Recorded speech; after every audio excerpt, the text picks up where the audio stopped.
Hello, and welcome to this short presentation on how to write academic examples, or the technical term is exemplification. Today, I'll present information about why we provide examples, a language review, and some exercises. Okay, so let's begin with what is exemplification? Exemplification means to provide readers with examples that illustrate a larger point. Exemplification writing uses specific, vivid examples for the purpose of adding more information to explain, persuade, define, or illustrate a general idea. Exemplification provides solid support and strong evidence to prove the writer's main statement. By supplying specific examples, the writer adds additional who, what, when, where, why, and how information to elaborate on the main idea of a paragraph or essay. Good examples are logically related to the topic and provide the mental imagery needed by the reader to make important connections. Making these connections with suitable examples is important so that the author's intended meaning, difficult concepts, or unfamiliar ideas are made known and clearly understood. Now, let's move on to the language review. You may want to pause the slide sometimes to read the examples that I provide. So, the most common language for examples is for instance and for example. This is used to support an argument or to explain what you mean. These are used at the beginning or middle of a sentence. They need to be followed by a comma or separated by commas. The following language needs to be a complete sentence or a noun phrase. An example would be this.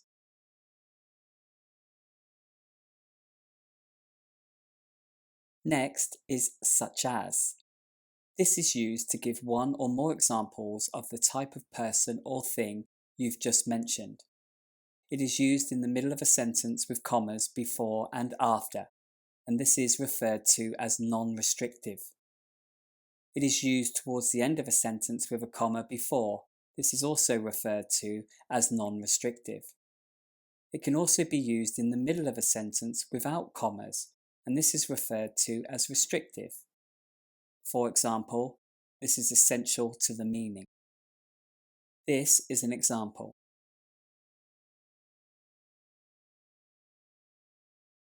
Next is in particular, particularly, and especially. This is used to say above all other examples. In particular can be used at the beginning of a sentence followed by a comma. Particularly, especially, in particular can all be used mid-sentence preceded by a comma and followed by a noun, noun phrase, or clause. Particularly, especially, in particular can all be used mid-sentence followed by a noun, noun phrase, or clause and separated by commas. Here is an example. Next, a case in point. This is used to illustrate one single example. It can be used at the beginning or end of a sentence to form part of a clause. Here is an example. Next, this is illustrated or this is exemplified by. This is used to show a typical example of something you've just mentioned. It is only used at the beginning of a sentence followed by a noun, noun phrase, or gerund. Here is an example. Next is including. This is used to say that something is part of a group. It is used in the middle of a sentence with commas before and after, referred to as non-restrictive. It is used towards the end of a sentence with a comma before, also non-restrictive. It is used in the middle of a sentence without commas, which is known as restrictive. And again, this is essential to the meaning. Here is an example. Okay, and the final language of exemplification is this, a well-known, classic, notable example of X is. This is used to show that the thing or situation has all the features you would expect it to have. It is used at the beginning or the end of a sentence and can be followed by a noun, noun phrase, or gerund. Here is an example.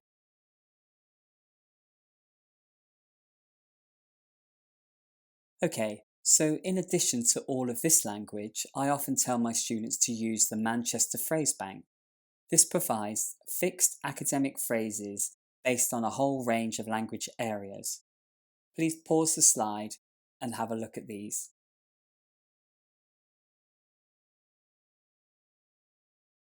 Okay, so let's go into some practice exercises. There will be 5 exercises in total. So, exercise 1. When we make generalizations in academic writing, we need to support these ideas with explanations, examples, or evidence. Look at this text and see how the writer has supported their generalizations with examples. Highlight the 3 key components: the generalization, the language for giving examples, and the example itself. I suggest you pause the slide and do the exercise.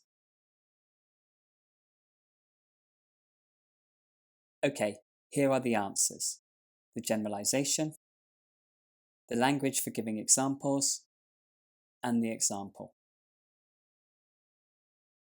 Okay, now exercise 2.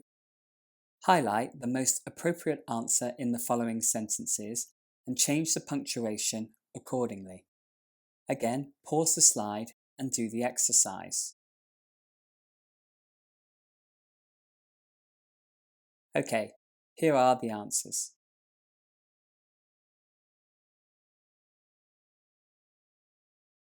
Now, exercise 3. Complete the gaps with a phrase from the box and make sure you add the correct punctuation. Again, pause the slide and do the exercise. Okay, here are the answers. Now, exercise 4. This is a freer practice. Add an appropriate example to each sentence and introduce it using the phrase in brackets. Again, pause the slide and do the exercise.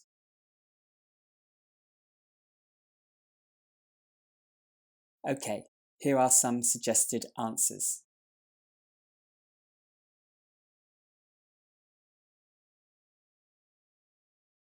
Okay, the 5th final exercise is read the following paragraph on sport as a compulsory school subject.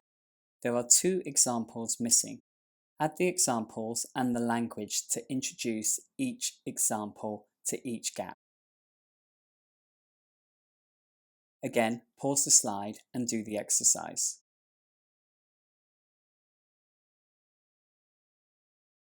Here are some suggested answers.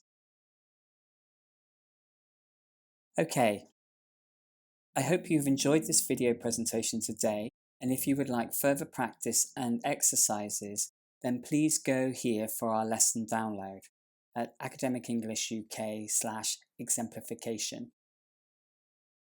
If you would like more information on all areas of academic writing, then please go here to Academic English UK/writing. Thank you for listening today, and until next time, goodbye.